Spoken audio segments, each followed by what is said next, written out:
ਵਾਹਿਗੁਰੂ।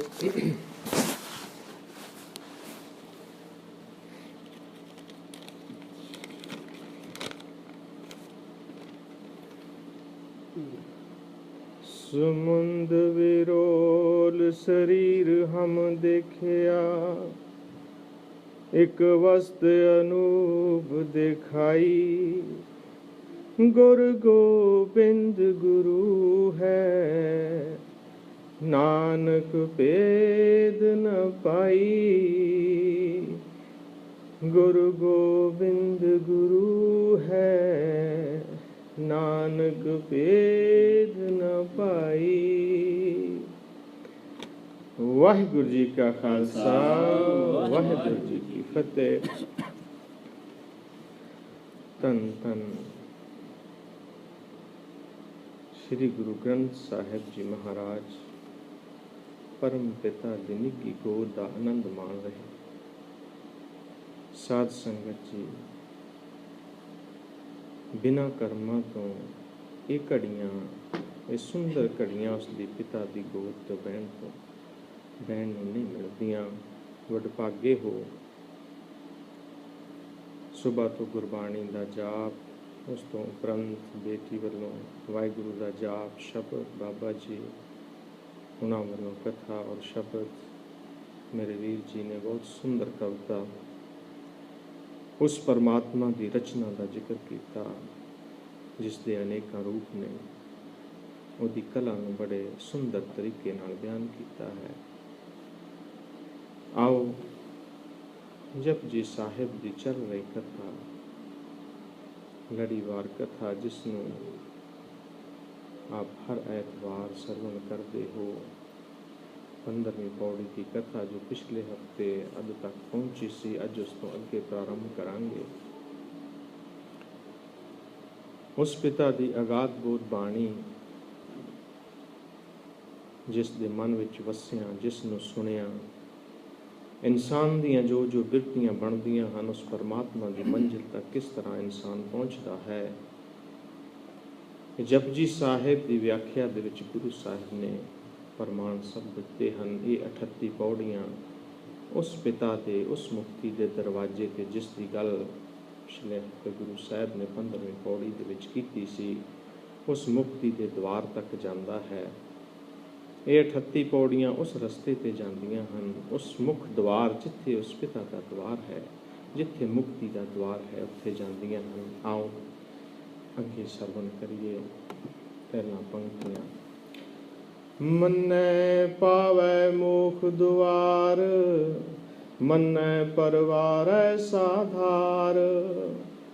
ਮੰਨੈ ਤਰੈ ਤਰੈ ਗੁਰ ਸਿੱਖ, ਮੰਨੈ ਨਾਨਕ ਪਵੈ ਨ ਭਿਖ। ਐਸਾ ਨਾਮ ਨਿਰੰਜਨ ਹੋਏ, ਜੇ ਕੋ ਮਨ ਜਾਣੈ ਮਨ ਕੋਇ। ਪਿਤਾ ਜੀ ਬਖਸ਼ਿਸ਼ ਕਰਦੇ ਹਨ, ਜੋ ਇਨਸਾਨ ਉਸ ਪਤੀ ਪਰਮਾਤਮਾ ਅਗਮ ਅਗੋਚਰ, ਉਸ ਅਦ੍ਰਿਸ਼ਟ ਨੂੰ ਮੰਨ ਲੈਂਦਾ ਹੈ, ਵਸਾ ਲੈਂਦਾ ਹੈ, ਉਸ ਦੇ ਭਾਣੇ ਨੂੰ ਮੰਨ ਲੈਂਦਾ ਹੈ, ਉਸ ਦੀ ਹਰ ਇੱਕ ਕਹੀ ਹੋਈ ਆਗਿਆ ਨੂੰ ਸਤ ਕਰਕੇ ਮੰਨਦਾ ਹੈ, ਉਸ ਨੂੰ ਮੋਖ ਦੁਆਰ ਦੀ ਪ੍ਰਾਪਤੀ ਹੁੰਦੀ ਹੈ। ਮੰਨੈ ਪਾਵੈ ਮੋਖ ਦੁਆਰ। ਮਨੁੱਖ ਦੇ ਪ੍ਰਾਣਾਂ ਦੇ ਗਹਿਰੇ ਤਲ ਦੇ ਵਿੱਚ ਇਨਸਾਨ ਦੀ ਇੱਕੋ ਹੀ ਆਸ ਹੈ, ਮੁਕਤੀ ਦੀ।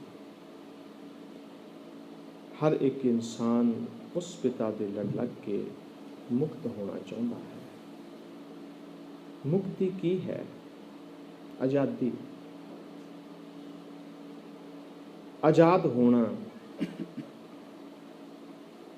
ਸੁਤੰਤਰ ਜੀਵਣਾ। ਸੁਤੰਤਰ ਜੀਵਨ ਦਾ ਮਤਲਬ ਹੈ ਸਵੈਮ ਦੇ ਤੰਤਰ ਦੇ ਵਿੱਚ ਜੀਵਣਾ। ਸਵੈਮ ਦਾ ਤੰਤਰ ਕੀ ਹੈ? ਆਪਣੇ ਨਿੱਜੀ ਸੁਭਾਅ ਦੇ ਵਿੱਚ ਜੀਵਣਾ, ਆਪਣੇ ਉਸ ਆਤਮਿਕ ਸੁਭਾਅ ਦੇ ਵਿੱਚ ਜੀਵਣਾ ਜੋ ਉਸ ਪਰਿਪੂਰਨ ਪਰਮਾਤਮਾ ਨੇ ਦਿੱਤਾ ਹੋਇਆ ਹੈ। ਉਸ ਨੂੰ ਕਹਿੰਦੇ ਹਨ ਕਿ ਉਹ ਇਨਸਾਨ ਉਸ ਪਿਤਾ ਦੀ ਆਗਿਆ ਦੇ ਵਿੱਚ ਜਿਉਂਦਾ ਹੈ। ਉਸ ਦਾ ਜੋ ਸੁਭਾਅ ਹੈ ਉਹ ਬੰਧਨਾਂ ਤੋਂ ਮੁਕਤ ਹੈ। ਗੁਲਾਮ ਜੋ ਹੈ ਇਹ ਸਾਨੂੰ ਸੰਸਾਰ ਬਣਾਉਂਦਾ ਹੈ। ਗੁਲਾਮੀ ਕੀ ਹੈ? ਇਨਸਾਨ ਕਈ ਵਾਰੀ ਸੋਚਦਾ ਹੈ ਆਰਥਿਕ ਤੌਰ ਤੇ ਗੁਲਾਮ ਹੁੰਦਾ ਹੈ। ਇਹ ਬੰਧਨ ਹੈ, ਇਹ ਦੁੱਖ ਹੈ। ਕਿਸੇ ਦੇ ਹੁਕਮ ਨੂੰ ਮੰਨਣਾ, ਆਰਥਿਕ ਤੌਰ ਤੇ ਤੰਗੀ ਹੋਣ ਦੇ ਕਾਰਨ ਇਹ ਸਮਾਜਿਕ ਦੁੱਖ ਹੈ, ਇਹ ਇੱਕ ਵਿਪਤਾ ਹੈ। ਰਾਜਨੀਤਿਕ ਤੌਰ ਦੇ ਉੱਤੇ ਬਹੁਤ ਸਾਰੇ ਨਿਯਮ ਐਸੇ ਹਨ ਜਿਸ ਦੇ ਨਾਲ ਇਨਸਾਨ ਦੀ ਆਤਮਾ ਕੰਬਦੀ ਹੈ, ਇਨਸਾਨ ਡਰਦਾ ਹੈ, ਉਸ ਦੀ ਅੰਤਰ ਆਤਮਾ ਨੂੰ ਬਹੁਤ ਵਿਪਤਾ, ਬਹੁਤ ਦੁੱਖ ਸਹਿਣਾ ਪੈਂਦਾ ਹੈ, ਪਰ ਉਸ ਨੂੰ ਮੰਨਣਾ ਪੈਂਦਾ ਹੈ ਕਿਉਂਕਿ ਉਹ ਰਾਜਨੀਤਿਕ ਜੋ ਹੈ ਉਸਦੇ ਜੋ ਨਿਯਮ ਹਨ ਉਸ ਤੇ ਚੱਲਣਾ ਪੈਂਦਾ ਹੈ। ਬੰਧਨ ਹਨ, ਸਮਾਜਿਕ ਤੌਰ ਤੇ ਬੰਧਨ ਹਨ ਇਨਸਾਨ ਨੂੰ। ਬਹੁਤ ਸਾਰੇ ਐਸੇ ਰਸਮੋ ਰਿਵਾਜ ਜਿਨ੍ਹਾਂ ਨੂੰ ਇਨਸਾਨ ਜੋ ਹੈ ਉਹ ਮੰਨਣਾ ਨਹੀਂ ਚਾਹੁੰਦਾ, ਪਰ ਉਸ ਦੀ ਮਜਬੂਰੀ ਹੈ। ਮਨੁੱਖ ਅੰਦਰੋਂ ਔਰ ਬਾਹਰੋਂ ਜੇ ਦੇਖਿਆ ਜਾਵੇ ਤੇ ਪੂਰੀ ਤਰ੍ਹਾਂ ਦੇ ਨਾਲ ਜਕੜਿਆ ਹੋਇਆ ਹੈ।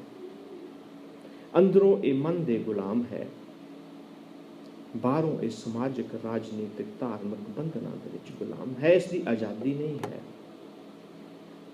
ਇਸ ਦਾ ਤਨ ਮਨ ਆਜ਼ਾਦ ਨਹੀਂ ਹੈ। ਗੁਰੂ ਸਾਹਿਬ ਫਰਮਾਉਂਦੇ ਹਨ, ਨਾਨਕ ਔਗਣ ਜੇਤੜੇ ਤੇਤੜੇ ਗਲੀ ਜੰਜੀਰ, ਕਿ ਇਹ ਜਿੰਨੇ ਵੀ ਔਗਣ ਹਨ ਇਹ ਗਲ ਦੀ ਜੰਜੀਰ ਬਣੇ ਹੋਏ ਹਨ, ਇਹ ਗਲ ਦਾ ਫਾਹਾ ਬਣੇ ਹੋਏ ਹਨ, ਕਿਉਂਕਿ ਅਸੀਂ ਆਜ਼ਾਦੀ ਚਾਹੁੰਦੇ ਹਾਂ, ਮੁਕਤੀ ਚਾਹੁੰਦੇ ਹਾਂ। ਉਸ ਪਿਤਾ ਦੇ ਨਾਲ ਮਿਲ ਕੇ ਮੰਨੇ ਪਾਵੇ ਮੋਖ ਦੁਆਰ, ਉਸ ਮੋਖ ਦੁਆਰ ਦੀ ਗੱਲ ਪਿਤਾ ਨੇ ਕੀਤੀ ਹੈ। ਉਸ ਨੂੰ ਮੰਨਣ ਦੇ ਲਈ ਸਾਨੂੰ ਇਹਨਾਂ ਬੰਧਨਾਂ ਤੋਂ ਛੁੱਟਣਾ ਪੈਂਦਾ ਹੈ। ਉਹ ਕਿਸ ਤਰ੍ਹਾਂ ਛੁੱਟਦੇ ਹਨ? ਮੰਨੈ ਪਾਵੈ ਮੋਖ ਦੁਆਰ। ਜੇ ਅਸੀਂ ਉਸ ਪਰਿਪੂਰਨ ਪਰਮਾਤਮਾ ਨੂੰ ਪੂਰਨ ਤੌਰ ਤੇ ਮੰਨ ਲਈਏ, ਉਸ ਦੀ ਹੋਂਦ ਨੂੰ ਮੰਨ ਲਈਏ, ਸਾਡੇ ਵਿੱਚ ਇੱਕ ਰੱਤੀ ਭਰ ਵੀ ਸ਼ੱਕ ਨਾ ਹੋਵੇ, ਉਸ ਪਰਮਾਤਮਾ ਦੇ ਦਰ ਤੇ ਆ ਕੇ ਉਸ ਪਰਮਾਤਮਾ ਦੀ ਸੋਚ ਨੂੰ ਲੈ ਕੇ, ਗੁਰਸਿੱਖ ਦੀ ਸੋਚ ਦੇ ਵਿੱਚ ਉਸ ਪਰਮਾਤਮਾ ਦੀ ਸੋਚ ਹੋਣੀ ਚਾਹੀਦੀ ਹੈ। ਉਸ ਦੀ ਜ਼ੁਬਾਨ ਉੱਤੇ ਉਸ ਪਿਤਾ ਦਾ ਰਸ ਹੋਣਾ ਚਾਹੀਦਾ ਹੈ। ਉਸ ਦੇ ਕੰਨਾਂ ਦੀ ਸਰੋਤ ਜੋ ਹੈ ਉਸ ਪਰਮਾਤਮਾ ਨੂੰ ਸੁਣਨ ਵਾਲੀ ਚਾਹੀਦੀ ਹੈ। ਉਸ ਦੇ ਕਾਰ ਜੋ ਹਨ ਉਹਦੇ ਹੱਥਾਂ 'ਚ ਬਰਕਤ ਚਾਹੀਦੀ ਹੈ। ਉਹ ਤਾਂ ਹੀ ਮਿਲਦੀ ਹੈ ਜੇ ਅਸੀਂ ਉਸ ਪਰਿਪੂਰਨ ਪਰਮਾਤਮਾ ਨੂੰ ਮੰਨ ਲਵਾਂਗੇ। ਉਸ ਪਰਿਪੂਰਨ ਪਰਮਾਤਮਾ ਨੂੰ ਮੰਨਣ ਦੇ ਨਾਲ ਹੀ ਉਸ ਦੇ ਜੋ ਸੰਪੂਰਨ ਗੁਣ ਹਨ ਉਹ ਇਨਸਾਨ ਦੇ ਵਿੱਚ ਆਉਂਦੇ ਹਨ। ਇਹ ਜੋ ਜੰਜੀਰਾਂ ਪਈਆਂ ਹੋਈਆਂ ਹਨ, ਇਹਦੇ ਲਈ ਭਗਤ ਕਬੀਰ ਜੀ ਵੀ ਕਹਿੰਦੇ ਹਨ, ਗਲੇ ਤੌਕ ਪਗ ਬੇਰੀ ਤੂੰ ਘਰ ਘਰ ਰਮਈਏ ਫੇਰੀ। ਗਲੇ ਦੇ ਵਿੱਚ ਤੌਕ, ਤੌਕ ਕਹਿੰਦੇ ਹਨ ਫੰਦੇ ਨੂੰ, ਤੇਰੇ ਗਲ ਦੇ ਵਿੱਚ ਫੰਦਾ ਪਿਆ ਹੋਇਆ ਹੈ। ਹੁਣ ਇਨਸਾਨ ਜੇ ਉਸ ਦੇ ਕੰਠ ਦੇ ਵਿੱਚੋਂ ਅਸ਼ੁੱਧ ਬਚਨ ਹੀ ਨਿਕਲ ਰਹੇ ਹਨ, ਉਹ ਸ਼ੁੱਧ ਬੋਲਣਾ ਹੀ ਭੁੱਲ ਗਿਆ ਹੈ, ਤਾਂ ਉਸ ਦੇ ਗਲੇ ਨੂੰ ਇਹ ਬੰਧਨ ਪਏ ਹੋਏ ਹਨ। ਜੇ ਇਨਸਾਨ ਦੀ ਜ਼ੁਬਾਨ ਝੂਠ ਹੀ ਬੋਲਦੀ ਹੈ, ਸੱਤ ਬੋਲਣ ਦਾ ਉਹਦੇ ਵਿੱਚ ਸ਼ਮਤਾ ਹੀ ਖੋ ਗਈ ਹੈ, ਉਸ ਨੂੰ ਉਹ ਯਾਦ ਹੀ ਭੁੱਲ ਗਿਆ ਹੈ ਕਿ ਸੱਚ ਕਿਸ ਤਰ੍ਹਾਂ ਬੋਲਣਾ ਹੈ, ਤਾਂ ਉਸ ਦੀ ਰਸਨਾ ਨੂੰ ਬੰਧਨ ਪਏ ਹੋਏ ਹਨ ਝੂਠ ਦੇ। ਪੱਗ ਬੇਰੀ, ਗਲੇ ਤੋਂ ਪੱਗ ਬੇਰੀ, ਪੈਰਾਂ ਦੇ ਵਿੱਚ ਬੇੜੀ ਪਈ ਹੋਈ ਹੈ। ਪੈਰ ਜਿਸ ਰਸਤੇ ਤੇ ਚੱਲਣੇ ਚਾਹੁੰਦੇ ਹਨ ਉਸ ਰਸਤੇ ਤੇ ਨਹੀਂ ਚੱਲ ਰਹੇ, ਗਲਤ ਪਾਸੇ ਨੂੰ ਚੱਲ ਰਹੇ ਹਨ। ਉਹ ਸਹੀ ਰਸਤੇ ਤੇ ਆਉਣਾ ਹੀ ਭੁੱਲ ਗਏ ਹਨ, ਤਾਂ ਉਹਦੇ ਪੈਰਾਂ ਦੇ ਵਿੱਚ ਬੇੜੀਆਂ ਪਈਆਂ ਹੋਈਆਂ ਹਨ। ਇਹ ਨਜ਼ਰ ਜੋ ਨਹੀਂ ਦੇਖਣਾ ਚਾਹੁੰਦੀ ਉਹ ਦੇਖਦੀ ਹੈ। ਨਜ਼ਰ ਕੰਮ ਨਾ ਵਸ ਹੋ ਕੇ ਪਰਾਏ ਤਨ ਨੂੰ ਦੇਖਦੀ ਹੈ, ਲੋਭ ਦੇ ਵਸ ਦੇ ਵਿੱਚ ਹੋ ਕੇ ਪਰਾਏ ਧਨ ਨੂੰ ਦੇਖਦੀ ਹੈ, ਤਾਂ ਇਸ ਨੂੰ ਬੰਧਨ ਪਏ ਹੋਏ ਹਨ, ਇਸ ਨੂੰ ਤਨ ਦੇ ਤੇ ਧਨ ਦੇ ਬੰਧਨ ਪਏ ਹੋਏ ਹਨ। ਇਹ ਜਿਹੜੀਆਂ ਜੰਜੀਰਾਂ ਹਨ ਇਹ ਇਨਸਾਨ ਦੇ ਗਲ ਦੇ ਵਿੱਚ ਪਈਆਂ ਹੋਈਆਂ ਹਨ। ਲੋਭ ਦੇ ਵਸ ਕਦੇ ਹੋ ਕੇ, ਕਦੇ ਵਾਸ਼ਨਾ ਦੇ ਹੋ ਕੇ ਹੱਥ ਜੋ ਹਨ ਉਹ ਉਜਾੜਨਾ ਹੀ ਜਾਣਦੇ ਹਨ, ਉਹ ਸਭ ਕੁਝ ਖਰਾਬ ਕਰਨਾ ਹੀ ਜਾਣਦੇ ਹਨ, ਢਹਿ ਢੇਰੀ ਹੀ ਕਰਨਾ ਜਾਣਦੇ ਹਨ, ਉਹ ਸਵਾਰਨਾ ਭੁੱਲ ਹੀ ਗਏ ਹਨ ਤੇ ਉਹਨਾਂ ਨੂੰ ਹੱਥ ਕੜੀ ਪਈ ਹੋਈ ਹੈ। ਔਗਣ ਕਿੰਨੇ ਹਨ ਮਨੁੱਖ ਦੇ ਵਿੱਚ? ਗੁਰੂ ਸਾਹਿਬ ਕਹਿੰਦੇ ਹਨ, ਜੇਤਾ ਸਮੁੰਦ ਸਾਗਰ ਨੀਰ ਭਰਿਆ ਤੇ ਔਗਣ ਹਮਾਰੇ। ਜਿੰਨਾ ਸਮੁੰਦਰ ਦੇ ਵਿੱਚ ਨੀਰ ਹੈ, ਇਹ ਤੇ ਔਗਣ ਹਨ ਇਨਸਾਨ ਦੇ ਵਿੱਚ। ਕਮੀ ਨਹੀਂ ਹੈ ਔਗਣਾਂ ਦੀ। ਦਇਆ ਕਰੋ ਕਿਛ ਮਿਹਰ ਪਾਵੋ, ਡੁੱਬਦੇ ਪੱਥਰ ਤਾਰ। ਇਹ ਪਰਿਪੂਰਨ ਪਰਮਾਤਮਾ, ਇਹ ਮਾਲਿਕ ਪੱਥਰ ਤਰਦੇ ਨਹੀਂ ਹਨ ਕਦੇ। ਹਾਂ, ਲੱਕੜੀ ਤਰ ਜਾਂਦੀ ਹੈ, ਪਰ ਜੇ ਤੇਰੀ ਬਖਸ਼ਿਸ਼ ਹੋ ਜਾਵੇ, ਜੇ ਤੇਰੀ ਰਹਿਮਤ ਦੀ ਬੇੜੀ ਮਿਲ ਜਾਵੇ, ਜੇ ਤੇਰਾ ਸੁੱਖਾਂ ਭਰਿਆ ਹੱਥ, ਮਿਹਰਾਂ ਭਰਿਆ ਹੱਥ ਸਿਰ ਦੇ ਉੱਤੇ ਆ ਜਾਵੇ। ਕੋਈ ਇਨਸਾਨ ਜੋ ਇਤਨਾ ਕਠੋਰ ਹੋ ਚੁੱਕਾ ਹੈ, ਦਿਮਾਗ ਪੱਥਰ ਹੋ ਚੁੱਕਾ ਹੈ, ਦਿਲ ਪੱਥਰ ਹੋ ਚੁੱਕਾ ਹੈ, ਅਗਰ ਉਸ ਦੇ ਉੱਤੇ ਉਸ ਰਾਮ ਦਾ ਨਾਮ ਲਿਖ ਦਿੱਤਾ ਜਾਵੇ, ਉਸ ਪਰਮਾਤਮਾ ਦਾ ਨਾਮ ਲਿਖ ਦਿੱਤਾ ਜਾਵੇ, ਤਾਂ ਉਹ ਵੀ ਪੱਥਰ ਤਰ ਸਕਦਾ ਹੈ। ਉਸ ਦੀ ਸੋਚ ਜੋ ਹੈ ਉਸ ਪਰਮਾਤਮਾ ਦੇ ਨਾਲ ਜੁੜ ਜਾਵੇ, ਉਸ ਦੀ ਰਚਨਾ ਜਾਪ ਦੇ ਵਿੱਚ ਲੱਗ ਜਾਵੇ, ਉਸ ਪਿਤਾ ਦੀ ਯਾਦ ਦੇ ਵਿੱਚ ਲੱਗ ਜਾਵੇ, ਤੇ ਉਹ ਪੱਥਰ ਜੋ ਹਨ ਉਹ ਵੀ ਤਰ ਜਾਂਦੇ ਹਨ। ਮੰਨੈ ਪਾਵੈ ਮੋਖ ਦੁਆਰ, ਮੰਨੈ ਪਰਵਾਰੈ ਸਾਧਾਰ। ਉਹ ਇਨਸਾਨ ਜੋ ਉਸ ਪਰਿਪੂਰਨ ਪਰਮਾਤਮਾ ਨੂੰ ਮੰਨ ਲੈਂਦਾ ਹੈ, ਉਹ ਆਪਣੇ ਆਪ ਨੂੰ ਤੇ ਆਪਣੇ ਆਲੇ ਦੁਆਲੇ ਨੂੰ ਵੀ ਸਵਾਰਦਾ ਹੈ। ਸੁਧਾਰ ਦਾ ਮਤਲਬ ਹੈ ਉਹ ਸਵਾਰਦਾ ਹੈ। ਇਹ ਜੋ ਬੰਧਨ ਹਨ, ਇਹ ਜੋ ਸੁਤੰਤਰਤਾ ਅਸੀਂ ਚਾਹੁੰਦੇ ਹਾਂ, ਉਹ ਅਸੀਂ ਕਿਸ ਤਰ੍ਹਾਂ ਪ੍ਰਾਪਤ ਕਰ ਸਕਦੇ ਹਾਂ? ਉਸ ਪਿਤਾ ਦੇ ਨਾਮ ਨਾਲ ਜੁੜ ਕੇ, ਉਸ ਦੇ ਨਾਮ ਨਾਲ ਜੋ ਜੁੜੇ ਹੋਏ ਸੋਮੇ ਹਨ, ਉਹਨਾਂ ਦੇ ਨਾਲ ਜੁੜ ਕੇ। ਬੇਣੀ ਕਹੇ ਸੁਣੋ ਰੇ ਸੰਤੋ, ਮਰਨ ਮੁਕਤ ਕਿਨ ਪਾਈ। ਭਗਤ ਬੇਣੀ ਜੀ ਕਹਿੰਦੇ ਹਨ ਕਿ ਇਹ ਇਨਸਾਨ ਜੋ ਪਿਤਾ ਨੇ ਗੱਲ ਕੀਤੀ ਹੈ ਮੁਕਤ ਹੋਣ ਦੀ, ਮੰਨੈ ਪਾਵੈ ਮੋਖ ਦੁਆਰ, ਮੰਨੈ ਪਰਵਾਰੈ ਸਾਧਾਰ, ਇਹ ਜਿਉਂਦੇ ਜੀ ਕੀਤੀ ਹੈ। ਮੁਕਤੀ ਸਾਨੂੰ ਜਿਉਂਦੇ ਜੀ ਚਾਹੀਦੀ ਹੈ, ਮਰ ਕੇ ਕਿਨ ਮੁਕਤੀ ਦੇਖੀ। ਪਿਤਾ ਜੋ ਹੈ ਉਹ ਸਾਨੂੰ ਜਿਉਂਦੇ ਜੀ ਮੁਕਤੀ ਦੇਣਾ ਚਾਹੁੰਦੇ ਹਨ। ਮੰਨੈ ਪਾਵੈ ਮੋਖ ਦੁਆਰ, ਤਾਂ ਹੀ ਅਸੀਂ ਉਸ ਮੋਖ ਦੁਆਰ ਨੂੰ ਪਾ ਸਕਾਂਗੇ, ਤਾਂ ਹੀ ਅਸੀਂ ਉਸ ਪਿਤਾ ਦੇ ਨਾਲ ਉਸ ਰਸਤੇ ਤੇ ਚੱਲ ਸਕਾਂਗੇ ਜਿੱਥੇ ਸਾਡੀ ਮੰਜ਼ਿਲ ਹੈ, ਜਿੱਥੋਂ ਅਸੀਂ ਆਏ ਹਾਂ, ਜਿੱਥੇ ਅਸੀਂ ਜਾਣਾ ਹੈ। ਮੰਨੈ ਪਾਵੈ ਮੋਖ ਦੁਆਰ, ਮੰਨੈ ਪਰਵਾਰੈ ਸਾਧਾਰ, ਮੰਨੈ ਤਰੈ ਤਾਰੈ ਗੁਰਸਿੱਖ। ਗੁਰਸਿੱਖ ਜੋ ਹੈ ਉਸ ਦੇ ਦੋ ਕੰਮ ਹਨ, ਤਰਨਾ, ਪਹਿਲਾਂ ਆਪ ਤਰਨਾ, ਫਿਰ ਦੂਸਰਿਆਂ ਨੂੰ ਤਾਰਨਾ। ਅਸੀਂ ਤੇ ਹਾਲੇ ਪਹਿਲੇ ਸਫ਼ਰ ਤੇ ਵੀ ਨਹੀਂ ਹਾਂ, ਅਸੀਂ ਆਪ ਹੀ ਨਹੀਂ ਤਰੇ, ਅਸੀਂ ਕਿਸੇ ਨੂੰ ਕੀ ਤਾਰਨਾ ਹੈ। ਤਰਨਾ ਇਹ ਨਹੀਂ ਹੈ ਕਿ ਅਸੀਂ ਕੋਈ ਗੁਰਬਾਣੀ ਸੁਣ ਲਈ ਹੈ, ਕੋਈ ਕਥਾ ਕੀਰਤਨ ਸੁਣ ਲਿਆ ਹੈ। ਇਹ ਤੇ ਇੱਕ ਛੋਟੀਆਂ ਛੋਟੀਆਂ ਗੱਲਾਂ ਹਨ ਧਰਮ ਦੀਆਂ, ਜੋ ਇਨਸਾਨ ਨੂੰ ਪ੍ਰਾਪਤ ਹੋ ਜਾਂਦੀਆਂ ਹਨ। ਸ਼ਬਦ ਗਿਆਨ ਹੈ, ਇਹ ਆ ਜਾਂਦਾ ਹੈ, ਪਰ ਜੋ ਅਸਲੀ ਗਿਆਨ ਹੈ ਉਸ ਪਿਤਾ ਦਾ, ਜੋ ਉਹਦੇ ਨਾਲ ਜੁੜਨ ਦੀ ਗੱਲ ਕੀਤੀ ਹੈ, ਜਿਸ ਤਰ੍ਹਾਂ ਅੱਜ ਬਾਬਾ ਜੀ ਹੁਣਾਂ ਨੇ ਵੀ ਭਾਈ ਛੱਜੂ ਦੀ ਗੱਲ ਕੀਤੀ ਸੀਗੀ, ਜੋ ਜੁੜਨ ਦੀ ਗੱਲ ਹੈ, ਉਹਦੇ ਵਿੱਚ ਕੀ ਹੈ ਕਿ ਜੁੜ ਕੇ ਅਸੀਂ ਉਸ ਪਰਮਾਤਮਾ ਕੋਲੋਂ ਕੁਝ ਲੈ ਸਕਦੇ ਹਾਂ, ਉਸ ਦੇ ਦਰ ਦੇ ਉੱਤੇ ਚੱਲ ਸਕਦੇ ਹਾਂ। ਜਿਸ ਸਿਮਰਤ ਕਿਲ ਵਿਕਸ ਨਾਸੈ, ਪਿਤਰੀ ਹੋਏ ਉਧਾਰੋ, ਮੰਨੈ ਪਰਵਾਰੈ ਸਾਧਾਰ। ਜੋ ਸੰਤ ਮਹਾਂਪੁਰਸ਼ ਹੈ, ਜੋ ਉਸ ਦੇ ਨਾਲ ਜੁੜਿਆ ਹੋਇਆ ਹੈ, ਉਹ ਆਪਣੇ ਆਲੇ ਦੁਆਲੇ ਨੂੰ, ਜੋ ਉਸ ਦੇ ਸੰਪਰਕ ਦੇ ਵਿੱਚ ਹਨ, ਜੋ ਉਸ ਦੇ ਨਾਲ ਸੰਬੰਧ ਰੱਖਦੇ ਹਨ ਜਾਂ ਉਸ ਨੂੰ ਮੰਨਦੇ ਹਨ, ਉਹਨਾਂ ਦਾ ਉਧਾਰ ਹੁੰਦਾ ਹੈ। ਔਰ ਜੋ ਉਹਨਾਂ ਦਾ ਆਪਣਾ ਪਰਿਵਾਰ ਹੈ, ਜੋ ਉਸ ਪਰਮਾਤਮਾ ਦੇ ਨਾਲ ਜੁੜ ਜਾਂਦਾ ਹੈ, ਉਸ ਦਾ ਜੋ ਪਰਿਵਾਰ ਹੈ, ਜੇ ਇੱਕ ਮਾਂ ਆਪਣੇ ਬੱਚੇ ਨੂੰ ਜੁੜਿਆ ਹੋਇਆ ਦੇਖਦੀ ਹੈ, ਉਸ ਦੇ ਵਿੱਚ ਵੀ ਸੁਭਾਵਕ ਹੀ ਉਹ ਗੁਣ ਪੈਦਾ ਹੋਵੇਗਾ। ਜੇ ਇੱਕ ਬਾਪ ਆਪਣੇ ਬੱਚੇ ਨੂੰ ਦੇਖਦਾ ਹੈ ਤੇ ਉਹਦਾ ਜਿਹੜਾ ਵਾਤਾਵਰਨ ਹੈ, ਉਹਦਾ ਜਿਹੜਾ ਆਲਾ ਦੁਆਲਾ ਹੈ, ਉਹ ਸਾਰੇ ਹੀ ਉਸਦੇ ਜੁੜ ਨਾਲ ਜੁੜ ਕੇ ਉਹ ਇਸ ਭਵ ਸਾਗਰ ਤੋਂ ਪਾਰ ਹੋ ਸਕਦੇ ਹਨ। ਇਸੇ ਲਈ ਗੁਰੂ ਸਾਹਿਬ ਫਰਮਾਉਂਦੇ ਹਨ, ਜਿਸ ਸਿਮਰਤ ਸਭ ਕਿਲ ਵਿਖ ਨਾਸੈ, ਪਿਤਰੀ ਹੋਏ ਦਾਰੋ। ਪਿਤਰੀ ਉਹ ਜੋ ਪੂਰਵਜ ਜੋ ਚਲੇ ਗਏ ਹਨ, ਜਿਨ੍ਹਾਂ ਦੀ ਹਲੇ ਗਤੀ ਨਹੀਂ ਹੋਈ ਜਾਂ ਉਸ ਪਰਮਾਤਮਾ ਤੱਕ ਨਹੀਂ ਪਹੁੰਚ ਸਕੇ, ਉਹ ਉਹਨਾਂ ਨੂੰ ਵੀ ਆਸਰਾ ਮਿਲਦਾ ਹੈ, ਉਹ ਵੀ ਉਸ ਪਰਿਪੂਰਨ ਪਰਮਾਤਮਾ ਦੇ ਨਾਲ ਜਾ ਕੇ ਮਿਲ ਜਾਂਦੇ ਹਨ। ਮੰਨੈ ਤਰੈ ਤਾਰੈ ਗੁਰਸਿੱਖ।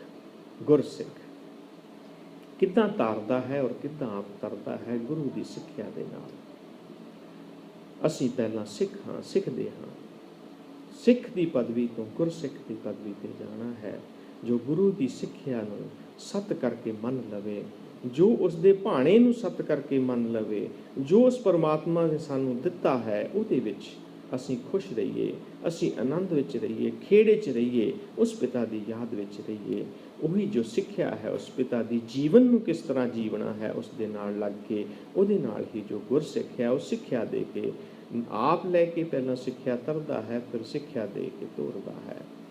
ਪਰ ਭਗਤ ਕਬੀਰ ਜੀ ਫਰਮਾਉਂਦੇ ਹਨ ਕਿ ਜ਼ਿੰਦਗੀ ਦਾ ਬੇੜਾ ਜਰਜਰਾ ਹੋ ਚੁੱਕਾ ਹੈ। ਜੋ ਜ਼ਿੰਦਗੀ ਦੀ ਬੇੜੀ ਹੈ ਉਹਦੇ ਵਿੱਚ ਹਜ਼ਾਰਾਂ ਤਰ੍ਹਾਂ ਦੇ ਸ਼ੇਕ ਹੋ ਚੁੱਕੇ ਹਨ, ਹਜ਼ਾਰਾਂ ਗੁਨਾਹਾਂ ਦੇ ਨਾਲ ਅਸੀਂ ਭਰ ਚੁੱਕੇ ਹਾਂ। ਅਗਰ ਉਸ ਬੇੜੀ ਨੂੰ ਅਸੀਂ ਤੱਕੀਏ, ਅਗਰ ਇੱਕ ਛੇਦ ਵੀ ਬੇੜੀ ਦੇ ਵਿੱਚ ਹੋਵੇ ਤੇ ਉਹ ਬੇੜੀ ਡੁੱਬਣ ਦੀ ਸੰਭਾਵਨਾ ਬਣੀ ਰਹਿੰਦੀ ਹੈ।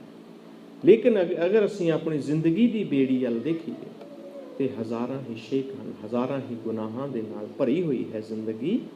ਕਬੀਰ ਬੇੜਾ ਜਰਜਰਾ ਫੂਟੇ ਛੇਕ ਹਜ਼ਾਰ, ਹਰੂਏ ਤਿਰ ਗਏ ਬੂਢੇ ਜਿਨ ਸਿਰ ਪਾਰ।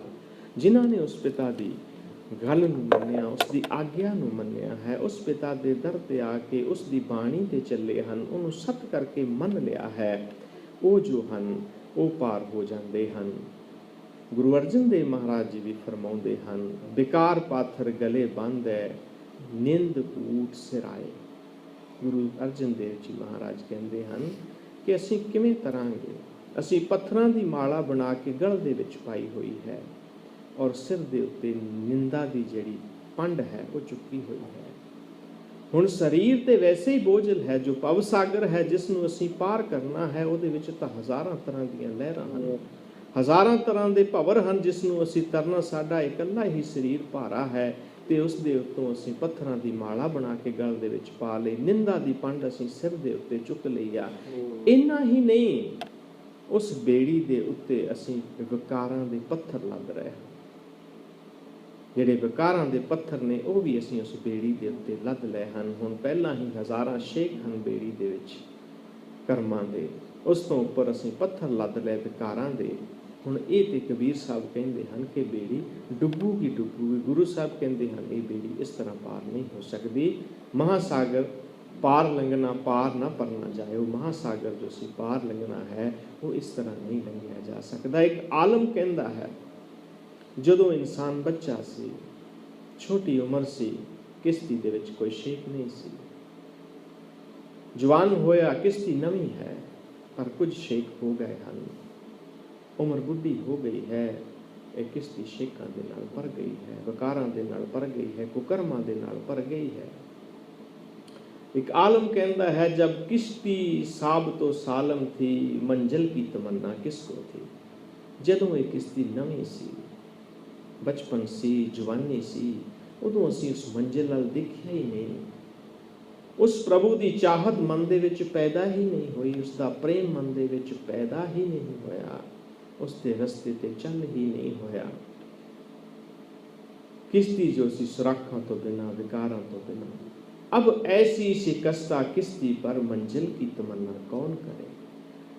हुण बुढ़े हो के जदों असीं गुनाहां दे नाल भर गए हाँ, हज़ारां शेख इस बेड़ी दे विच हन, हुण कहंदा तमन्ना किस नूं रही है पार जाण दी। कौन कर सकता है तमन्ना कि ऐसी बेड़ी दे विच चढ़ के मैं इस भव सागर तो इधरों चढ़ के उधर पार हो जावां।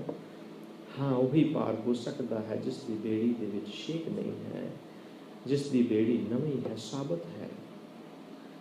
उस तो अगे गुरु साहब कहते हैं, पर जो उस परमात्मा दे नाम नूं मन लेंदे हन, जो उहदे रस्ते ते चल पैंदे हन, जो उसकी आग्या नूं सत करके मन लेंदे हन, जो अपनियां सियाणपां विच नहीं लिआउंदे, जो उस गुरु दे राह ते चल पैंदे हन, अपना मन तन उसनूं सौंप दिंदे हन, उन्हां दी जो किश्ती है, जो सुराखां नाल भी भरी हुई है, वो रहमत दी चादर दे नाल टकी जाती है।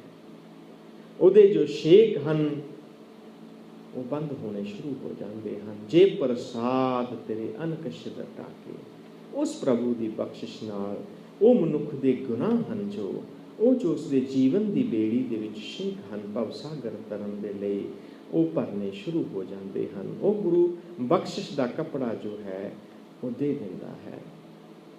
ਮੰਨੈ ਤਰੈ ਤਾਰੈ ਗੁਰ ਸਿੱਖ, ਮੰਨੈ ਨਾਨਕ ਭਵੇ ਨਾ ਭੇਖ। ਜੋ ਉਸ ਪਰਿਪੂਰਨ ਪਰਮਾਤਮਾ ਨੂੰ ਮੰਨ ਲੈਂਦਾ ਹੈ, ਉਸ ਪਿਤਾ ਦੀ ਆਗਿਆ ਨੂੰ ਮੰਨ ਲੈਂਦਾ ਹੈ, ਕਿਉਂਕਿ ਚਾਰੇ ਪੌੜੀਆਂ ਮੰਨਣ ਦੀਆਂ ਹਨ, ਪਹਿਲਾਂ ਸੁਣਨ ਦੀਆਂ ਸਨ, ਪਹਿਲਾਂ ਉਸ ਦੀ ਬਾਣੀ ਨੂੰ ਸੁਣਿਆ ਹੈ, ਜੀਵਨ ਦੇ ਰਾਹ ਨੂੰ ਸਿੱਖਿਆ ਹੈ ਕਿ ਸਿੱਖ ਨੇ, ਉਸ ਤੋਂ ਬਾਅਦ ਮੰਨ ਕੇ ਅਸੀਂ ਗੁਰਸਿੱਖ ਬਣਨਾ ਹੈ। ਉਸ ਨੂੰ ਮੰਨ ਕੇ ਜਦੋਂ ਅਸੀਂ ਉਸ ਨੂੰ ਮੰਨ ਲੈਂਦੇ ਹਨ, ਫਿਰ ਭਿਖਿਆ ਮੰਗਣ ਦੀ ਲੋੜ ਨਹੀਂ ਪੈਂਦੀ, ਫਿਰ ਸਾਨੂੰ ਦਰ ਦਰ ਭੀਖ ਮੰਗਣ ਦੀ ਲੋੜ ਨਹੀਂ ਪੈਂਦੀ, ਫਿਰ ਸਾਨੂੰ ਭੇਖ ਬਣਾਉਣ ਦੀ ਵੀ ਲੋੜ ਨਹੀਂ ਪੈਂਦੀ। ਕਦੇ ਇਸ ਭੇਖ ਦੇ ਵਿੱਚ ਜੀ ਲਿਆ, ਕਦੇ ਉਸ ਭੇਖ ਦੇ ਵਿੱਚ ਜੀ ਲਿਆ। ਇਹ ਜਿਹੜੀਆਂ ਚੀਜ਼ਾਂ ਨੇ ਉਹ ਖਤਮ ਹੋ ਜਾਂਦੀਆਂ ਹਨ। ਜੋ ਮੰਨ ਲੈਂਦਾ ਹੈ ਉਸ ਪਰਮਾਤਮਾ ਨੂੰ, ਉਸ ਦੀ ਐਸੀ ਤ੍ਰਿਪਤੀ ਹੁੰਦੀ ਹੈ ਕਿ ਉਸ ਦੀ ਕੋਈ ਇੱਛਾ ਹੀ ਨਹੀਂ ਰਹਿ ਜਾਂਦੀ।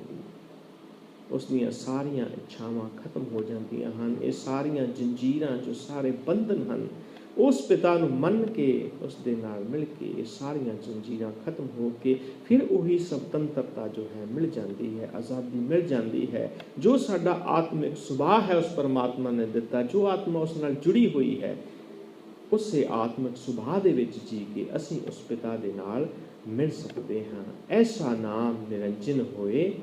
ਉਸ ਪਰਿਪੂਰਨ ਪਰਮਾਤਮਾ ਦਾ ਨਾਮ ਜੋ ਹੈ ਕਾਲਖ ਤੋਂ ਰਹਿਤ ਹੈ, ਧੱਬਿਆਂ ਤੋਂ ਰਹਿਤ ਹੈ। ਉਹ ਪਰਿਪੂਰਨ ਪਰਮਾਤਮਾ ਜਿਸ ਦਾ ਨਿਰਮਲ ਨਾਮ ਹੈ, ਜੋ ਪਵਿੱਤਰਤਾ ਨਾਲ ਭਰਿਆ ਹੋਇਆ ਹੈ, ਐਸਾ ਨਾਮ ਨਿਰੰਜਨ ਹੋਏ। ਉਹ ਕਿਸ ਤਰ੍ਹਾਂ ਦਾ ਨਾਮ ਜੋ ਹੈ, ਜੇ ਕੋ ਮਨ ਜਾਣੇ ਹੋਏ, ਉਸ ਨੂੰ ਕੌਣ ਸਮਝ ਸਕਦਾ ਹੈ। ਹੁਣ ਕੋਈ ਇਨਸਾਨ ਉਸ ਪਿਤਾ ਦੇ ਨਾਲ ਮਿਲਿਆ ਹੋਇਆ ਹੈ, ਉਸ ਦੇ ਸੋਮੇ ਉਸ ਦੇ ਨਾਲ ਜੁੜੇ ਹੋਏ ਹਨ, ਉਸ ਦੇ ਅੰਦਰ ਉਸ ਦੇ ਪ੍ਰੇਮ ਦਾ ਮਹਾਸਾਗਰ ਹੈ, ਪਰ ਨਜ਼ਦੀਕ ਬੈਠੇ ਨੂੰ ਪਤਾ ਨਹੀਂ ਲੱਗੇਗਾ ਕਿ ਉਸ ਦੇ ਅੰਦਰ ਕੀ ਹੈ।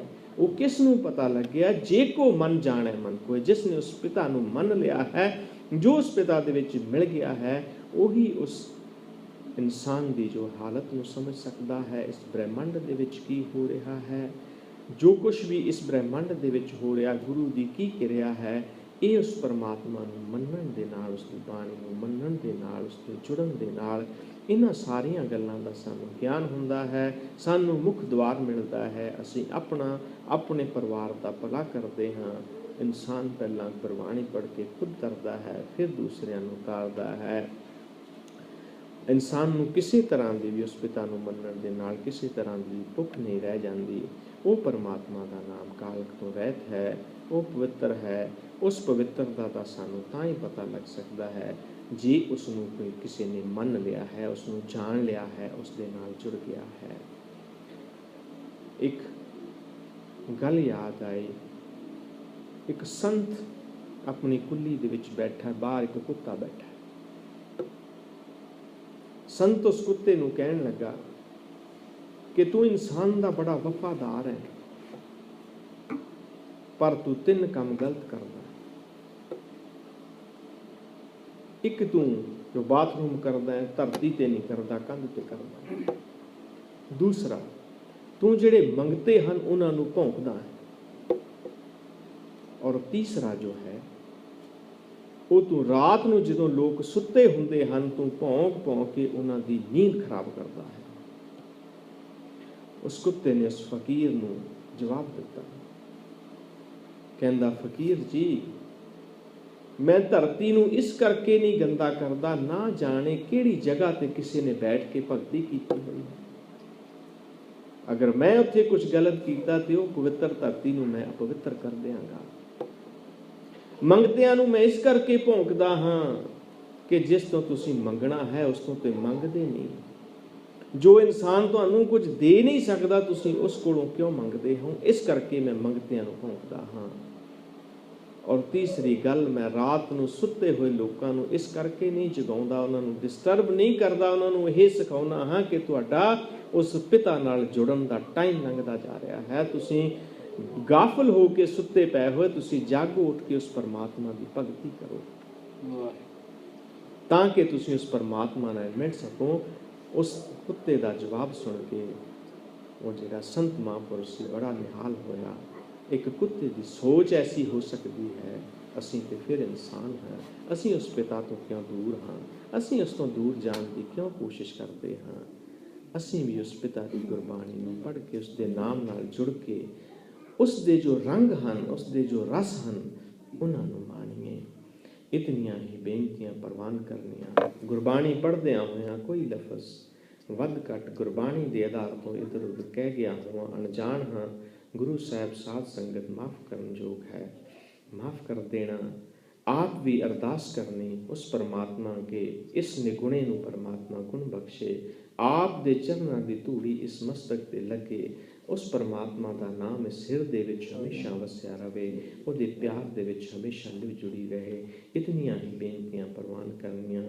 वाहिगुरू जी का खालसा, वाहिगुरू जी की फतेह। हुण बाबा जी आनंद साहिब दा पाठ।